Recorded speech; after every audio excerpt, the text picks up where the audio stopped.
Okay, 10 minutes in, less than halfway, and the first part, obviously, it has less volume than the rest of the way. So I would say a confident 15 minutes timer, and we'll get, I would say, about 80% more, maybe.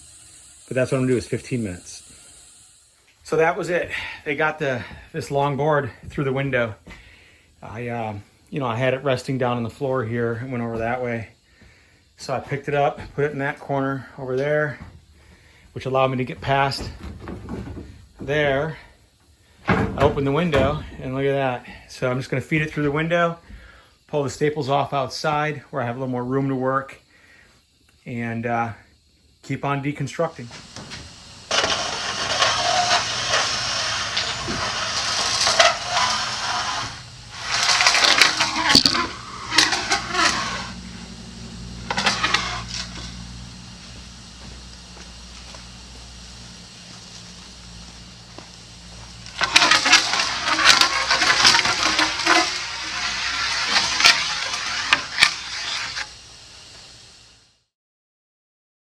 Okay, my 15 minutes are up.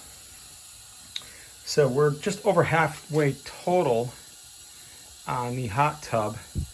Again, as it fills, it's going to take longer to fill because the square area or volume, technically, right, is greater than it is below. So I'm pretty confident to say 15 more minutes and I should check on it. I'm going to want to get it, right about in that general area, maybe a little less, because obviously when you get in there's displacement, so we don't want it to overflow when we get in. Well, first casualty, when I pulled that board out from the window and it dragged across the fence, I forgot that we had fairy lights strung on here from the previous owner, and it sawed right through. It does feel like it's just a copper line. So, there's no insulating factor or anything like that. I might be able to solder it. The problem is I severed it really close to one of the lights, and that could be a pretty good trick. So, oh well, that kind of stinks. And you know what? The thing that kills me the most about this is when they did this, they ran the fairy lights through, right? So they meticulously went through each one of these loops practically to get these lights. And these lights, if I remember correctly, I've seen them on at night. They go down there and they continue. I can see them from here. They continue down. Let's see if they go all the way around. So I'm a little bummed at myself for doing that. That was a poor oversight on my part. Oh yeah, here they still are. Yeah, they go down, they come around. Well, I sure hope I can fix this, because that was kind of a nice little thing at night, Yeah, they come all the way around. They ran them all the way down. Sure enough. Yeah, and it terminates right here. The details. Really got to pay attention sometimes. Well, how about most of the time? We are getting close. Can't remember if I said it was 10 minutes or 15 minutes the last time I set the timer, but I'm setting it for 5. Because I just absolutely do not want this to start overflowing. Next step, taking this bad boy apart. I'm gonna start at the bottom, and that will allow me to get a little closer to those shelves. So I'm gonna figure out how to take this apart, and then those shelves will come down. I'm gonna slide these paints out of the way. Somebody posted on Facebook here in the Sebring area, they needed paints. They didn't care how old they were, any color, things of that nature. I just got to dig up that information, find out who it is again, get in touch, and get these paints to them. I might keep some of the white that, if there's white in there that was for the exterior of the house, I might keep some of that for future projects. or at least make record of which white it was, so I can go buy another can if my cans are, you know, no longer usable. Perfect. Also, when the house was last tiled, and I'm assuming it was back in 1992 with the original build, here's the leftover tiles. So I will be carefully moving these aside. Gonna end up eventually making their way to the big barn. What I have here, so I want to keep these boards and use them on my reclaimed walls, and they've been nailed in. You know, and I could, you know, you could just take a hammer, right, and just go like this and pop it up, but you'll end up breaking your board. Oh, wait, timer's going off. Got to check the hot tub. Let's see how this is going. Oh, we are close. That filled up about half of the remaining way in 5 minutes, so I'm going to give it 2 minutes. And we'll come back. So, you know, if you take a hammer, to this, it's gonna just, this wood's already pretty delicate. Even if it wasn't in really good shape, you know, you do that and you're just gonna end up splintering the board down, and you're gonna break the integrity of the board, right? You're not gonna get, this is what, 8-inch board? It would, you know, it would split, you know, and you get 2 boards or whatever. So, I'm gonna take something like this, and I'm gonna, on the underside of this, I'm gonna place this there, for example, and I'll take the hammer and I'll swing up, right? So I'm gonna be going this way. I'll swing up and I'll hit this, and that should create enough, you know, to distribute the force so that it'll just start popping the whole board out at once. So if we look under here, right, I'm gonna put this like that, and then I'll just hammer right there, and it should hopefully push the whole board up as a large single unit. Well, that's it. So the first thing I have to do actually is I have to check for any screws, which I did. I already pulled the screws out, and then all that remains looks like it's 6 nails. I got 3 here, 3 there. So if this side here is not secure, I'm going to start on this side, and I'll put the board underneath on this side, and I'll hit here. And hitting that far away from the nails gives me better leverage, and they're more likely to pop out, right? It'll be easier to pop them out. And then once these start to go, I might be able to just grab the board on this end and just pull, and it will dislodge from these nails. I might actually be able to just pull the board out this way, because you can see it's splitting right here. And, you know, I'd be okay with that. That's not the end of the world. What I don't want is this board to get split in half or a third or something. I want to keep its 8-inch integrity. All right, that was 2 minutes. Let's go check the time, or the hot tub again. I think I'm happy with that. I can always add a little more later if it's not enough, but you know, going too full, nah, not my thing. So I'm gonna go ahead and kill this water. All right, there we go.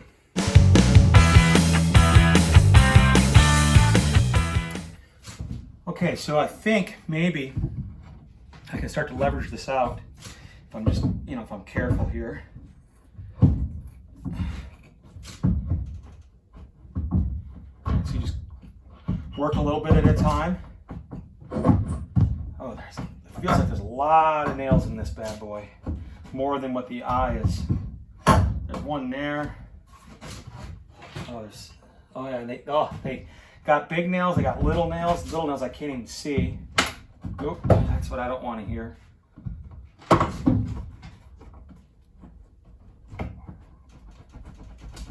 Oh boy, yeah. All right. So let's try from below. Oh, there we go.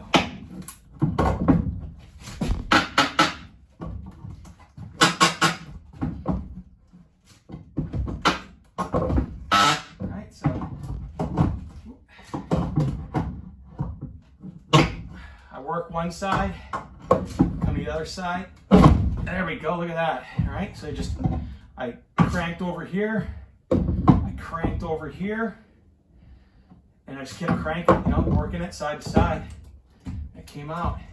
So now I'm just gonna work up and down here. All right, so these nails are starting to pop their heads up a little bit. Right, so I should be able to get my claw hammer under there and just pull those nails out, and then this will be cake.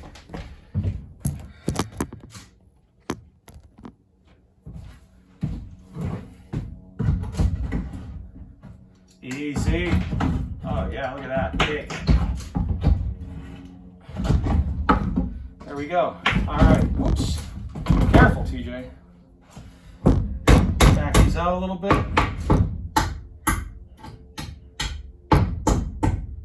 Oh boy, I got these really tiny nails. Let's see. Yeah, those heads, these little nails here,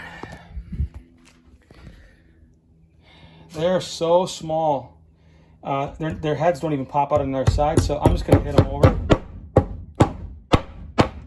Pound them in. Those won't get in my way. Those won't get in my way later on, but these big guys, I'm gonna pound those down. Right? Look at that. Pound them down, flip it over, and pull them out.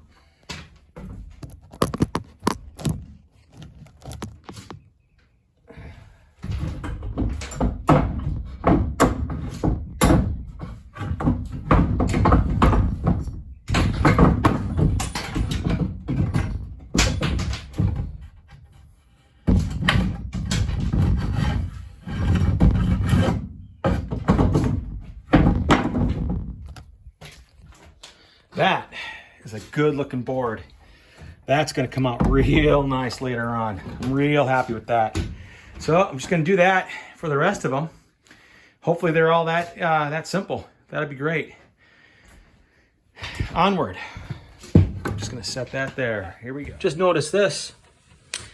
Somebody came in here at one point in the past and decided this was a nice safe place to shed a little bit of skin. You know, obviously I'm not gonna be able to tell what kind of snake that is. I'm just not that good on my snakes, and I'm not sure, you know, if somebody was really good with snakes, if they could even tell what that was. But I do know there's black racers up here, which are harmless. Let's see, how long is that?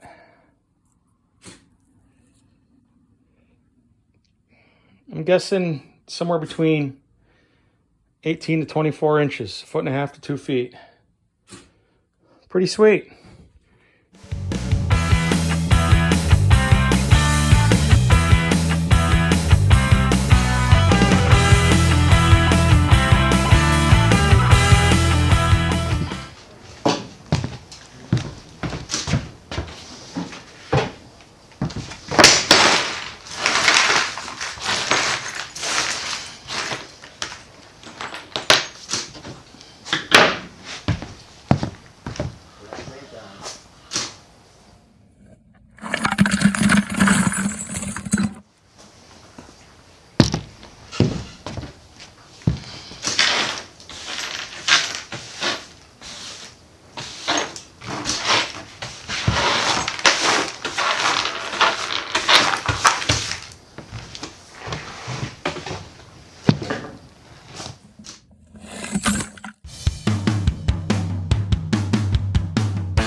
So when I go to finish this, finish off the walls, right after the insulation goes in, it'll be, you know, the insulation will be sitting in here, stapled in place. And then I'm going to put the wood, I'm just going to put the wood on the 2x4s all the way down, right? So I'm just going to run it on. It'll hide the insulation and look all nice. So I'm going through right now and I'm pulling out all these nails that are on here.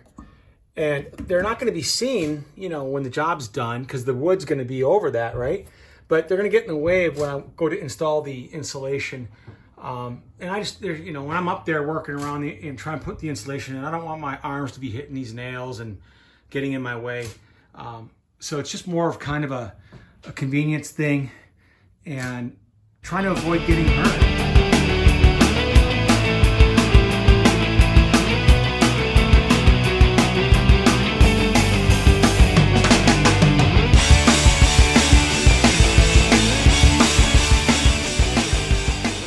Talking about these tiny little nails that were used.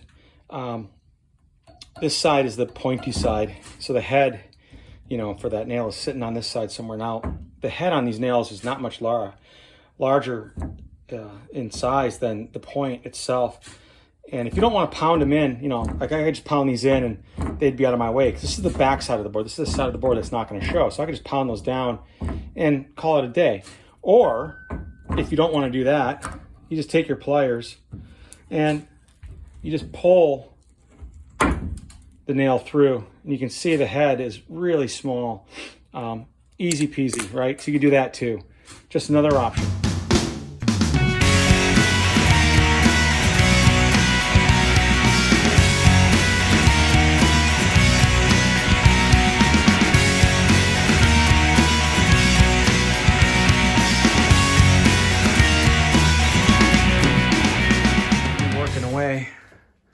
Making all sorts of my own noise, and pounding and drilling, you know, backing out screws and stuff like that. And I hear some noise outside and I'm like, what's going on?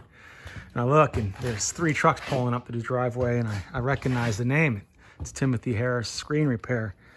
Well, I called these guys out Tuesday and today's Thursday to give me a quote on replacing all our screens on here. I didn't think all of them needed replaced, but the professional said that you can tell the nylon on the screens is going bad, because you start to get these white spots where the nylon's like deteriorating away, and it's just going to get real brittle. So rather than just replacing the screens that were in need of help, I just said, you know what, if this is the case, if they're all just bad, just give me a quote on the whole job. And, you know, this is probably something I could do, but I needed to know what it was going to cost to pay for it, and if it was worth my time to do it, or just pay somebody else to do it. If I did it, I doubt it's going to look half as good as what these guys do. Their screens are going to be tight, flat. They're going to look real professional. If I did it, I'd probably have all sorts of waves, and every time the wind would blow, you'd see the waves rippling and stuff like that. So for the $650 I got quoted, I said, do it. They said it was going to take 2 or 3 weeks before they get out here, so not sure what happened to the scheduling. Something in my favor. We've been working out here for 2 days in a row. Okay, so they're in the area, and I guess they got a job done and they could get mine done, so over they came, and I love it. Yeah. So he says he does most of his jobs in Lake Placid, which is about 15 minutes south of me here. So we're gonna get it done. I'll check in with you guys once the job's complete. We'll take a look at it. The shelving is gone. The workspace, the stand-up workspace, gone. So what remains now here is I got this shelf here, goes down, wraps all the way around. And I got the shelf up there. This is gonna be my office space. So this is pretty good size. I haven't measured it yet, but it's gotta be at least 10 feet wide. And I'm gonna guess 16 feet long. That's a nice size office space, right? There's 160 square feet. So my train of thought at this point in time, I see no reason to pull these shelves down. Just leave them there. I'll use them, right? I can put stuff on them. It would take a lot of work to pull them down and then to have to rebuild them back up. Yeah, I'm gonna have to work around them to get the insulation in. And mind you, the insulation goes in, and fills this gap up right here. And then I finish it with my boards, leaving me about 12 inches for my shelves, which is fine. I don't need the full, 15 inches or so that's there, give or take. I'm just gonna have to work around the shelves, right? The shelves would normally go in after your walls, but the shelves are in. I'm gonna leave them in. I think they're gonna be a good, a nice feature later on. And to not have to rebuild them, I think saves me a lot more time than taking them out so that I can quickly put insulation and then, you know, frame or finish the walls and then have to rebuild shelves. I think that would be a lot more time than just leaving these shelves in place and working around them. So that's it. I think insulation is next, but I'm going to think long and hard about my next task at hand here. And, you know, one step at a time. The scrap wood, right? That's the wood I don't want. These pieces are too small, or they're just not the right kind. They don't look good. They're not square. I'm not going to bother making them square or whatever. But this stuff here, running up and down, you know, all parallel to each other there. That's all my keeper stuff. So I got a nice variety of different colors, different sizes, different depths even, right? So my walls are not going to be flat by any stretch of the imagination, but I don't care. And as I mentioned earlier, that barn over there, that has got a lot of wood in it. Some of it I brought up from Fort Lauderdale, and a lot was left behind from the previous owner. And then off to the side, there's another shed. In between these two sheds, right there, there's stacks of wood as well. So I've got no shortage of wood. I would think that this 10 by 16 shed will get finished with wood that I have on hand, and it won't cost me a penny other than maybe some nails, right? That's about it.